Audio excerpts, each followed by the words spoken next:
കാഴ്ചകൾ ഇല്ലാതിരുന്നിട്ടല്ല, കേൾക്കാനുള്ളവ ഇല്ലാതിരുന്നിട്ടുമല്ല.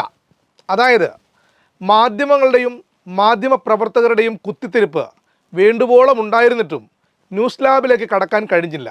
ന്യൂസ് ലാബിൻ്റെ പ്രിയ പ്രേക്ഷകരോട് ആദ്യമേ തന്നെ ക്ഷമ ചോദിക്കുന്നു. നിങ്ങളൊക്കെ കണ്ടതാണെങ്കിലും ഒന്ന് രണ്ട് ചെറിയ കാഴ്ചകൾ ഒരു വട്ടം കൂടി ഒന്ന് കണ്ടിട്ട് മടങ്ങി വരാം.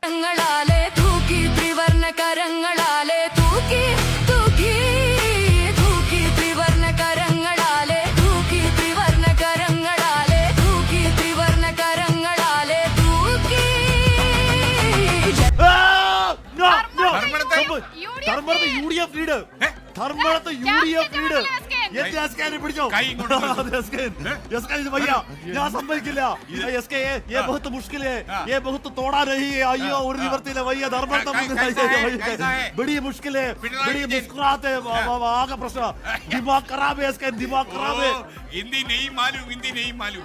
മാധ്യമങ്ങളെയും മാധ്യമ പ്രവർത്തകരെയും അവർ ചെയ്ത വാർത്തകളുടെയും വിശകലനങ്ങളുടെയും അടിസ്ഥാനത്തിൽ വിലയിരുത്തുന്ന, വിമർശന വിധേയമാക്കുന്ന ന്യൂസ് ലാബിൻ്റെ പുതിയ എപ്പിസോഡിലേക്ക് പ്രിയ പ്രേക്ഷകർക്ക് സ്നേഹപൂർവ്വം സ്വാഗതം. തോറ്റാലും CPM വിടാൻ ഭാവമില്ല, കൈകാര്യം ചെയ്യാൻ തന്നെയാണ് തീരുമാനം. ഏതാണ്ട് എല്ലാ മാധ്യമങ്ങളും ഈ നിലയാണ് പൊതുവെ സ്വീകരിച്ചിരിക്കുന്നത്. ഇതിൽ ഏറ്റവും പ്രധാനമായി തോന്നിയത് media one out of focus കഴിഞ്ഞ ദിവസം ഫോക്കസ് ചെയ്ത ചില കാര്യങ്ങളാണ്. LDF നയിച്ച പിണറായി വിജയൻ ഇതുവരെ ഒരു കാര്യവും പ്രതികരിച്ചിട്ടില്ല. ഫേസ്ബുക്കിൽ ഒരു കുറിപ്പ് പോലും ഇട്ടിട്ടില്ല എന്നായിരുന്നു അവതാരകയുടെ പരിവേദനം. ഇത് കേട്ടിട്ടാണോയെന്ന് അറിയില്ല. പിണറായി വിജയൻ ഫേസ്ബുക്കിൽ നല്ല വൃത്തിയായി അക്കമിട്ട് മറുപടി പറഞ്ഞിട്ടുണ്ട്. LDF നയിച്ച പിണറായി വിജയൻ ഇതുവരെ അതിന് തയ്യാറായിട്ടില്ല. ഫേസ്ബുക്കിൽ പോലും ഒരു പ്രതികരണം അദ്ദേഹത്തിന്റെ ഭാഗത്തുനിന്നുണ്ടായിട്ടില്ല. ഈ അവതാരക പറഞ്ഞത് ന്യൂസ് ലാബിൻ്റെ പ്രേക്ഷകർ ശ്രദ്ധിച്ച് കാണുമെന്ന് കരുതുന്നു. MV ഗോവിന്ദൻ മാധ്യമങ്ങളെ കണ്ടു, അതും 10 മിനിറ്റ്. ഒഴുക്കൻ മട്ടിലുള്ള മറുപടിയാണ് MV ഗോവിന്ദൻ പറഞ്ഞതെന്നാണ് അവതാരകയുടെ കണ്ടുപിടുത്തം. എന്താല്ലേ, സത്യത്തിൽ ഇപ്പറയുന്ന അവതാരക MV ഗോവിന്ദൻ നടത്തിയ വാർത്താ സമ്മേളനം കണ്ടിരുന്നോ? കണ്ടെങ്കിൽ തന്നെ അത് മനസ്സിലായിട്ടില്ല എന്ന് നമുക്ക് മനസ്സിലാക്കാൻ റോക്കറ്റ് സയൻസ് പഠിക്കുകയൊന്നും വേണ്ട, സാമാന്യ ബുദ്ധി മാത്രം മതി. പ്രിയപ്പെട്ട അവതാരകയെ, CPM സംസ്ഥാന സെക്രട്ടേറിയറ്റ് യോഗം നടക്കുന്നതിനിടയിലാണ് സെക്രട്ടറി MV ഗോവിന്ദൻ മാധ്യമങ്ങളെ കണ്ടത്. ഒരുപക്ഷെ സമീപകാലത്തെങ്ങും ഇത്ര വൃത്തിയായി ഒരു വാർത്താ സമ്മേളനം, അതായത് കേൾക്കുന്ന ഏത് കൊച്ചു കുഞ്ഞിന് പോലും മനസ്സിലാകുന്ന ഭാഷയിൽ നടത്തിയ വാർത്താ സമ്മേളനം. എന്താണ് കാര്യമെന്ന്, CPM സ്വീകരിക്കാൻ പോകുന്ന നടപടി എന്താണെന്ന് വിശദീകരിക്കുക മാത്രമായിരുന്നു സെക്രട്ടറിയുടെ ലക്ഷ്യം. അത് കൃത്യമായി അദ്ദേഹം പൂർത്തിയാക്കി. അവിടെ എവിടെയാണ് അവതാരക പറയുന്ന ഈ ഒഴുക്കൻ മട്ട്? പാർട്ടി സെക്രട്ടറി MV ഗോവിന്ദൻ മാധ്യമങ്ങളെ കണ്ടു. വെറും 10 മിനിറ്റ് മാത്രമാണ് അദ്ദേഹം മാധ്യമങ്ങളോട് കാര്യങ്ങൾ വിശദീകരിച്ചത്, അതും ഒഴുക്കൻ മട്ടിലുള്ള ഒരു മറുപടി മാത്രം. അവതാരകയോടും കൂടെ പങ്കെടുത്തവരോടും ഒരു കാര്യം ഓർമ്മപ്പെടുത്താം. തോറ്റാലുടൻ അതിൻ്റെ പാപഭാരം മുഴുവൻ തലയിലേറ്റി മാധ്യമങ്ങൾക്ക് മുന്നിൽ പിണറായി വരണമെന്ന് നിങ്ങൾക്ക് എന്താണ് ഇത്ര ശാഠ്യം? അങ്ങനെയൊരു രീതി CPM ഇല്ലെന്ന് പോലും നിങ്ങൾക്കറിയില്ല. അത് നിർവഹിക്കേണ്ടത് 2 പേരാണ്. CPM സംബന്ധിച്ച് സംസ്ഥാന സെക്രട്ടറിയും LDF സംബന്ധിച്ച് കൺവീനറും. ഇതൊന്നും അറിയാതെ പിണറായി വിജയൻ്റെ നെഞ്ചത്തോട്ട് കയറാമെന്നാണ് ഇവരുടെയൊക്കെ ലക്ഷ്യം. എടുത്തു പറയാം, ജമാഅത്തെ ഇസ്ലാമിയുടെ മീഡിയ വണിൻ്റെ ഔട്ട് ഓഫ് ഫോക്കസിൻ്റെ ലക്ഷ്യം. MV ഗോവിന്ദൻ ഒഴിയുമോ? പകരം M സ്വരാജ് പാർട്ടി സംസ്ഥാന സെക്രട്ടറി ആകുമോ? ഇമാതിരി വിവരക്കേടൊക്കെ മയക്ക് കെട്ടി പറയാൻ കാണിക്കുന്ന ആർജവം അസാധ്യം തന്നെ. CPM കുറിച്ചോ അതിൻ്റെ സംഘടനാ സംവിധാനത്തെക്കുറിച്ചോ സംഘടനാ ശൈലിയെക്കുറിച്ചോ ചുക്കും ചുണ്ണാമ്പും അറിയാതെ ചുമ്മാതിരുന്നങ്ങ് തള്ളുകയാണ്. അവതാരക തള്ളി മറിക്കുകയാണ്. അവതാരകയുടെ ഊഴം കഴിഞ്ഞതോടെ മൈക്ക് ഏറ്റെടുത്തത് C ദാവൂദ്. അവതാരക പത്രസമ്മേളനം എന്നാണ് പറഞ്ഞത്. വിഷ്വൽ മീഡിയയിൽ പത്രസമ്മേളനം എന്ന വാക്ക് ഉപയോഗിക്കില്ല കേട്ടോ, വാർത്താ സമ്മേളനം എന്നാണ് ഉപയോഗിക്കുക. സ്റ്റൈൽ ബുക്ക് മനസ്സിൽ വന്ന് കാണില്ല, പോട്ടെ. പക്ഷേ CPM രാഷ്ട്രീയം പറയുമ്പോൾ പരമപുച്ഛിസ്റ്റായ C ദാവൂദും പത്രസമ്മേളനം എന്ന് തന്നെയാണ് പറഞ്ഞത്. അതും പോട്ടെ, പതിവ് പോലെ പുച്ഛം അതുപോലെ മുഖത്ത് നിലനിർത്തി തോറ്റ മണ്ഡലത്തിൽ സ്റ്റാലിൻ റോഡ് ഷോ നടത്തിയ കാര്യം ഓർമ്മിപ്പിച്ചാണ് പിണറായി വിജയനെ ദാവൂദ് കുത്തുന്നത്. ന്യൂസ് ലാബിന് മനസ്സിലാകാത്ത കാര്യം, എങ്ങനെയാണ് MK സ്റ്റാലിനും പിണറായി വിജയനും ഒരുപോലെയാകുന്നത്? എം വി ഗോവിന്ദൻ്റെ വാർത്താ സമ്മേളനത്തോടാവട്ടെ ദാവൂദിന് പുച്ഛത്തോടെ പുച്ഛം. ചരിത്രത്തിൽ ആദ്യമായിട്ട് അതെ. എം വി ഗോവിന്ദൻ ഞങ്ങൾ തോറ്റിരിക്കുന്നു എന്ന് സമ്മതിച്ചു. കനത്ത തോൽവി എന്ന വാക്കാണ് അദ്ദേഹം ഉപയോഗിച്ചത്. ഒരിക്കലും അത് സമ്മതിക്കാറില്ല. ഞാൻ മുമ്പ് പറഞ്ഞവരെ CPM-നെ സംബന്ധിച്ചത് അവരെ തോൽപ്പിക്കുക എന്നുള്ളതല്ല, തോറ്റിരിക്കുന്നു എന്ന് ബോധ്യപ്പെടുത്തുക എന്നതാണ് ഏറ്റവും പ്രയാസകരമായിട്ടുള്ള കാര്യം. അതായത് CPM-കാർ തോൽവി അംഗീകരിക്കാത്തവരാണെന്ന നരേറ്റീവ് വളരെ കഷ്ടപ്പെട്ടുണ്ടാക്കുകയാണ് ദാവൂദ്. അല്ല ദാവൂദേ, കേരളത്തിൻ്റെ രാഷ്ട്രീയ ചരിത്രത്തിൽ ഏത് തെരഞ്ഞെടുപ്പിലാണ് തോറ്റ ശേഷം തോറ്റില്ലെന്ന് CPM പറഞ്ഞിട്ടുള്ളത്? വാട്സാപ്പിൽ വരുന്ന ചളി തമാശ വളരെ സീരിയസ് ആയി തന്നെ ദാവൂദ് അടിച്ചുവിടുന്നുണ്ട്. എന്തായാലും ഒരു ചളി കൂടി കണ്ടേച്ചു വരാം. തോറ്റിരിക്കുന്നു സെക്രട്ടേറിയറ്റിന് ശേഷം, അല്ല അഥവാ സെക്രട്ടേറിയറ്റ് കൂടിയിട്ട് തോറ്റിട്ടില്ല എന്നങ്ങാണ്ട് തീരുമാനിച്ചിരുന്നെങ്കിൽ നമ്മൾ കൂടിയും പോകുമായിരുന്നു. എല്ലാവർക്കും നിർഭയമായി പറയാൻ അവസരമുണ്ടായിരിക്കുമെന്ന എം വി ഗോവിന്ദൻ്റെ വാക്കുകളെ വല്ലാതെ അങ്ങ് വളച്ചൊടുക്കുകയാണ് ദാവൂദ്. ഇത്രയും കാലം കമ്മിറ്റികളിൽ വന്ന് എന്തേലും പറഞ്ഞു പോകുന്ന രീതിയല്ല വേണ്ടത്, മറിച്ച് എന്ത് തരത്തിലുള്ള വിമർശനവും ഉന്നയിക്കാമെന്നാണ് എം വി ഗോവിന്ദൻ പറഞ്ഞതിൻ്റെ രത്ന ചുരുക്കം. ദാവൂദ് ഇതൊന്ന് കണ്ടു നോക്കുക. ഇതിലെന്താണ് ഇത്ര പ്രശ്നമെന്ന് ഒന്ന് പറഞ്ഞതാ. പാർട്ടി സഖാക്കൾക്ക് നിർഭയമായും സ്വതന്ത്രമായും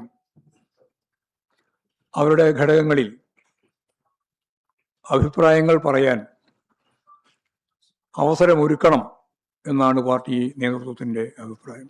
CPM വിരുദ്ധത തലയ്ക്കു പിടിച്ചവരാണ് ജമാഅത്തെ ഇസ്ലാമിക്കാർ. അവർ ഇടത് സർക്കാരിനെ താഴെ ഇറക്കാൻ കൈമൈ മറന്ന് പണിയെടുത്തിട്ടുമുണ്ട്. അതിന് റിസൾട്ട് ഉണ്ടാക്കാൻ അവർക്ക് കഴിഞ്ഞിട്ടുമുണ്ട്. അതിൽ അവർക്ക് ആനന്ദിക്കാം. പക്ഷെ തോറ്റാലും നിന്നെയൊന്നും വിടില്ലടാ എന്ന മട്ടും ഭാവവും മാധ്യമപ്രവർത്തനത്തിന് ഒട്ടും ചേർന്നതല്ല. ഇനി മറ്റൊരവതാരമുണ്ട്, SA അജിംസ്. സ്വാത്വിക ഭാവത്തിൽ ത്വാത്വിക അവലോകനം എന്ന മട്ടിൽ എന്തു മണ്ടത്തരവും വിളിച്ചു പറയാൻ ഒരു മടിയുമില്ലാത്തയാളാണ് അജിംസ് എന്ന കാര്യം വാർത്ത കാണുന്ന ഏവർക്കും അറിവുള്ളതാണ്. ഉദാഹരണത്തിന് പണ്ടൊരു പരിപാടിയിൽ വിഴിഞ്ഞത്തെക്കുറിച്ച് അജിംസ് പറഞ്ഞ കാര്യം ഒന്ന് ഓർത്തു നോക്കിയാൽ മാത്രം മതി. തെറ്റുതിരുത്തൽ കുറേ കാലങ്ങളായി പാർട്ടിക്കുള്ളിൽ നടക്കുന്നേയില്ല എന്നല്ലേ കാണേണ്ടത് എന്നാണ് അവതാരകയുടെ ചോദ്യം. അങ്ങനെ അല്ലാതായിട്ട് കുറേ കാലമായി എന്ന മുഖവുരയോടെയാണ് അജിംസ് CPM വിരുദ്ധതയുടെ കലവറ തുറക്കുന്നത്. സമൂഹം മധ്യവർഗമായതും തൊഴിലാളി വർഗത്തിലുണ്ടായ കുറവും അജിംസ് ചൂണ്ടിക്കാണിക്കുന്നു. അജിംസൊക്കെ എന്താണ് വിചാരിച്ചു വച്ചിരിക്കുന്നത്? ഈ കാണായ തൊഴിലാളിയൊക്കെ മരിക്കും വരെ തൊഴിലാളിയാകണമെന്നും അവരുടെ മക്കളും കൊച്ചുമക്കളും തൊഴിലാളികൾ ആകണമെന്നുമാണോ? മുന്നോട്ട് സഞ്ചരിക്കുന്ന ഒരു സമൂഹത്തിൽ അത് ഉൽപ്പാദിപ്പിക്കുന്ന സാമൂഹ്യ ക്രമത്തിൽ മധ്യവർഗം ഉണ്ടാകില്ല എന്ന് ആരെങ്കിലും പറഞ്ഞിട്ടുണ്ടോ? നിഷാദ് റാവുത്തറുടെ ഭാഷ കടമെടുത്താൽ എന്തൊരു വിദണ്ഡവാദമാണ് അജിംസെ ഈ അടിച്ചുവിടുന്നത്. തൊഴിലാളി എന്നും തൊഴിലാളി ആയിരിക്കുന്നതല്ല മാർക്സിസം, അവരെ അതിൽ നിന്നും മോചിപ്പിക്കുന്ന പ്രത്യയശാസ്ത്രമാണ് മാർക്സിസം. ആ പ്രത്യയശാസ്ത്രം പിൻപറ്റുന്ന പാർട്ടിയാണ് CPM. അജിംസെ, ഒരു മയത്തിലകത്തള്ള്, ജനക്ഷേമത്തിന് മുൻതൂക്കം നൽകിയ, പെൻഷൻ കൂട്ടിക്കൊടുത്ത, കിടപ്പാടമില്ലാത്ത 5 ലക്ഷം പേർക്ക് വീട് കൊടുത്ത, വയനാട്ടിൽ ടൗൺഷിപ്പ് നിർമ്മിച്ച പാർട്ടിയെക്കുറിച്ച് തന്നെയാണ് ഈ വൃത്തികേട് പറയുന്നത് എന്നോർക്കുന്നത് നന്നായിരിക്കും. CPM-കാരൻ നല്ല ഷർട്ടിട്ടാൽ, നല്ല മുണ്ടെടുത്താൽ അതൊക്കെയും കുഴപ്പം പിടിച്ച ഒന്നായി കാണുന്ന ഈ ഇടതുവിരുദ്ധ CPM വിരുദ്ധത ഉണ്ടല്ലോ, അതിന് മരുന്നില്ല, ചികിത്സയുമില്ല. ഇതൊരു മധ്യവർഗ പാർട്ടിയായി മാറി.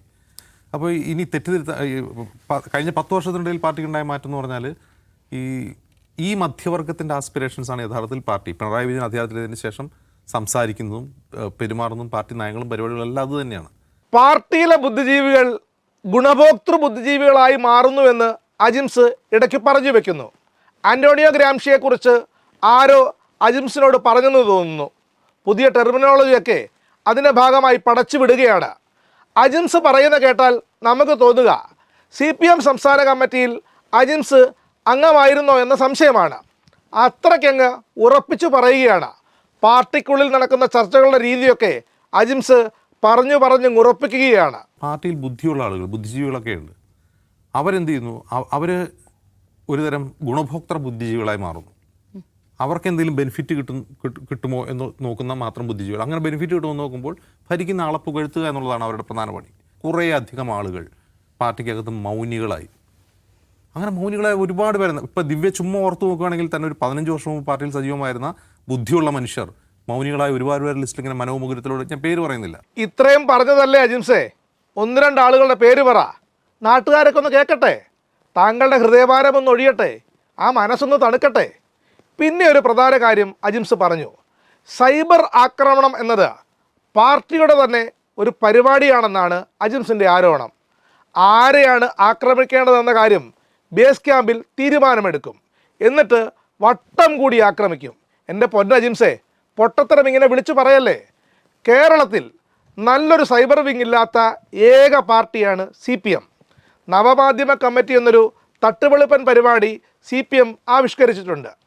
അതിലൊരു മെസ്സേജ് ഇട്ടാൽ ഒരു മനുഷ്യൻ പോലും തിരിഞ്ഞു നോക്കില്ല.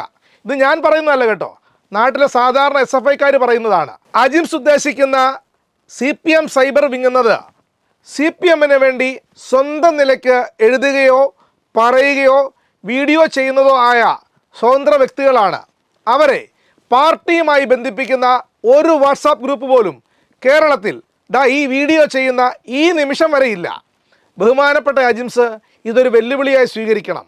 CPMൻ്റെ ഏതെങ്കിലും നേതാക്കൾ നേതൃത്വം നൽകുന്ന നിങ്ങളീ പറഞ്ഞ സൈബർ ആക്രമണത്തിന് ആഹ്വാനം ചെയ്യുന്ന ഒരൊറ്റ വാട്സാപ്പ് ഗ്രൂപ്പോ ഏതെങ്കിലും തരത്തിലുള്ള സൈബർ ഗ്രൂപ്പുകളോ കാണിച്ചു തന്നാൽ കോഴിക്കോട് വന്ന് അജിംസിൻ്റെ കാൽക്കൽ വീണ് ഞാൻ ക്ഷമ പറയാം. അതിന് പറ്റിയില്ലെങ്കിൽ അജിംസ് ഒരു സഹായം ചെയ്യണം.